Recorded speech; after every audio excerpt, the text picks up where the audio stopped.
manhã. Entrevista. 8h30. Nosso contato neste momento é com Rodrigo Soravassi, engenheiro de segurança do trabalho da Trabit, parceiro nosso aqui, sempre trazendo dicas, informações importantes nesta área. Bom dia, Rodrigo, tudo bem? Bom dia a todos da Jovem Pan, os telespectadores.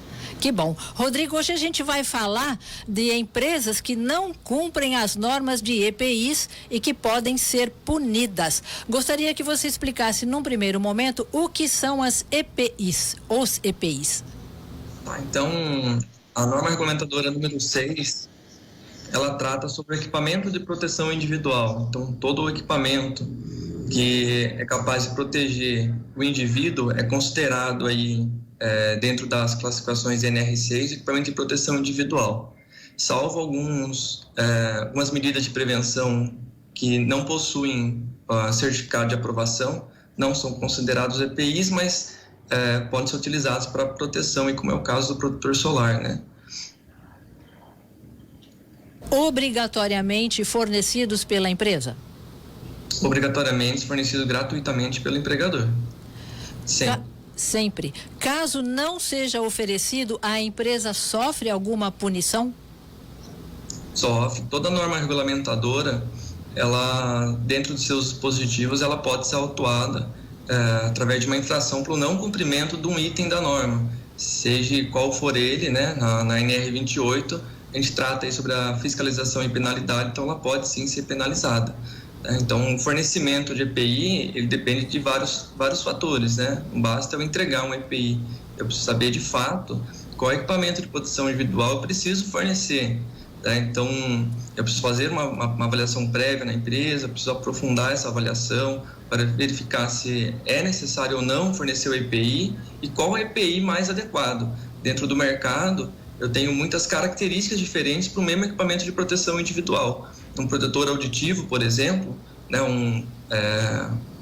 ele tem tipo concha de inserção, tem atenuações diferentes, então eu preciso saber muito bem qual EPI vou fornecer para o meu funcionário. E na falta de EPI, isso pode causar acidente de trabalho? O equipamento de proteção individual, ele não elimina o risco, né? Ele ameniza. A ausência desse equipamento de proteção individual pode causar, sim, um acidente de trabalho ou até mesmo uma doença ocupacional ao longo do tempo. Existe registro de quais estados ou quais cidades contabilizam o maior número de acidentes de trabalho pela falta do EPI? Vinculado pela falta de EPI, não tem, mas a gente tem aí a CAT, né, Comunicado de Acidente de Trabalho. Então, sempre que há um acidente de trabalho, a empresa deve comunicar, deve fazer aí a abertura do comunicado de acidente de trabalho. Através dessa informação, é possível a gente saber aí os estados aí onde ocorre a maior incidência de acidente de trabalho. É uma informação que muitas empresas acabam ainda omitindo, acabam meio de deixando de fazer a abertura da CAT, né? Mais que seja obrigatória, existe aí muitos empregadores que não fazem. Então a gente consegue ter uma ideia, mas a gente não consegue ter certeza absoluta do número real de acidentes de trabalho. A gente sabe que o número é grande, mas ainda é muito maior porque muitos acidentes não são reportados. E a gente pode afirmar que a falta de um equipamento desse, ele pode causar desde uma surdez, passando por demais problemas, até a morte, dependendo da profissão. Sim, exatamente. Então, a surdez ela é muito comum porque o ruído está presente aí praticamente quase todos os ambientes de trabalho, em setores produtivos. Mas sim, a ausência de um equipamento de proteção individual, ele pode causar até mesmo a morte do trabalhador, dependendo da operação que ele esteja fazendo. E desses equipamentos de proteção, quais são os mais comuns em todas as profissões, nas mais relevantes, por exemplo? Os equipamentos de proteção individual mais comuns, mais presentes no ambiente de trabalho, ele vai desde o calçado, né, com biqueira, um calçado de PVC para os profissionais da limpeza, né, as luvas, os mais diferentes tipos, seja ela proteção para calor, para atrito, para produtos químicos, os respiradores, né.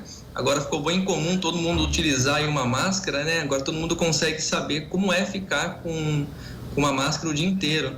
Então, o quanto isso é incômodo, o quanto isso os funcionários, né, reportavam aí para o pessoal da saúde e segurança do trabalho, porque de fato não é agradável, mas é preciso, né?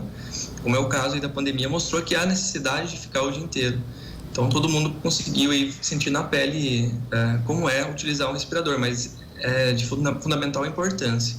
Né? Tem o óculos, então, protetor auditivo, máscara de solda, aventais de raspa. Geralmente são esses os equipamentos de proteção individual mais comuns presentes nos ambientes de trabalho. E obrigatoriamente esses equipamentos, eles são de responsabilidade do empregador. Não é o empregado que tem que procurar ou tem que comprar ou ir atrás do seu equipamento. A empresa deve fornecer necessariamente esses equipamentos aos seus funcionários? Deve. É responsabilidade do empregador o fornecimento, e não só fornecer uma vez, como também fiscalizar, né? O empregador ele tem uma série de obrigações, dentre elas aí avaliar os riscos para conseguir definir o equipamento de proteção individual, fornecer o equipamento de proteção individual que contenha as características vinculadas àquele riscos e com certificado de aprovação pelo Ministério do Trabalho, com a sua validade dentro das características válidas, né? Tanto na aquisição quanto no fornecimento, substituir quando danificado ou extraviado.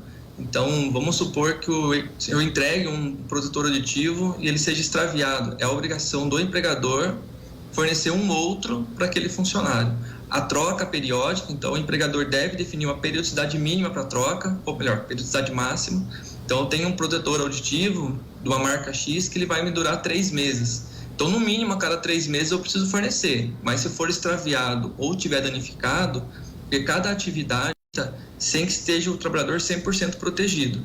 Isso não pode ocorrer e é responsabilidade do empregador. Também desenvolver uma ficha de entrega, né? Que isso também é um item obrigatório, e fiscalizar. Não adianta eu entregar o equipamento de proteção individual e não fiscalizar se o empregador, se o funcionário está ou não usando. Eu preciso garantir que ele está usando de forma adequada. Como que eu garanto que ele está utilizando de forma adequada? Fazendo um treinamento para o funcionário. É exemplo bem comum para os empregadores apenas entregar o equipamento de proteção individual, mas tem uma técnica para se colocar, por exemplo, um protetor auditivo de inserção. Se o funcionário não colocar ele da forma adequada, não tem a sua efetividade, ele não vai proteger o trabalhador. É a mesma coisa de uma luvas para agente biológico. Imagine um profissional da saúde na hora de remover a luvas. Se ele não souber a forma correta de remover, ele pode se contaminar na remoção da luvas. Então, existe uma técnica para se colocar e retirar o equipamento de proteção individual, e isso é previsto no treinamento, que é de fundamental importância. E esse treinamento, ele é obrigatório, então? Ele é obrigatório. Perfeito. E as multas mais comuns, no caso da empresa que não fornece o equipamento ou do funcionário que talvez não use corretamente, existe multa nesse sentido? Existe sim. Então, o auditor fiscal do trabalho, ele pode tá fazendo uma fiscalização na empresa ou através de denúncia, e se verificar essa má gestão aí no fornecimento, na entrega do equipamento de proteção individual, ele pode sim estar penalizando a empresa aí. É comum a gente ver multas que cheguem no valor aí próximo de 18, 20 mil reais para algumas empresas que deixam de fazer essa gestão aí, esse controle de entrega e fornecimento de equipamento de proteção individual. Tá certo. Rodrigo, mais alguma informação que você gostaria de acrescentar aos nossos ouvintes? Eu queria acrescentar que para os empregadores aí, somente agora com a entrada do PGR, que é uma nova forma de estar pensando em saúde e segurança do trabalho, uma nova visão aí aos empregadores, que tomem atenção, as normas estão mudando, muita coisa está mudando, está deixando de ser feito de uma forma, fazendo de uma outra forma, uma forma mais preventiva. Então a intenção agora é realmente atuar na prevenção, na gestão e não mais na documentação. Então não basta documentar, eu preciso agir. Então, que os empregadores aí procurem os profissionais de saúde e segurança do trabalho, procurem orientação, seja no Ministério do Trabalho, aonde for. O importante é a gente conhecer onde precisa pisar para que a gente reduza os casos de acidente de trabalho aí no Brasil. Sem dúvida. Rodrigo, a gente agradece a sua participação, sempre com informações importantes, relevantes aqui no Jornal da Manhã da Jovem Pan Sorocaba. Obrigado, eu agradeço. Tenham um bom dia a todos. Bom dia, conversamos com o Rodrigo Soravassi, engenheiro de segurança do trabalho da Trabit, que falou conosco sobre a importância do uso dos EPIs, os equipamentos de proteção individual. 8h40.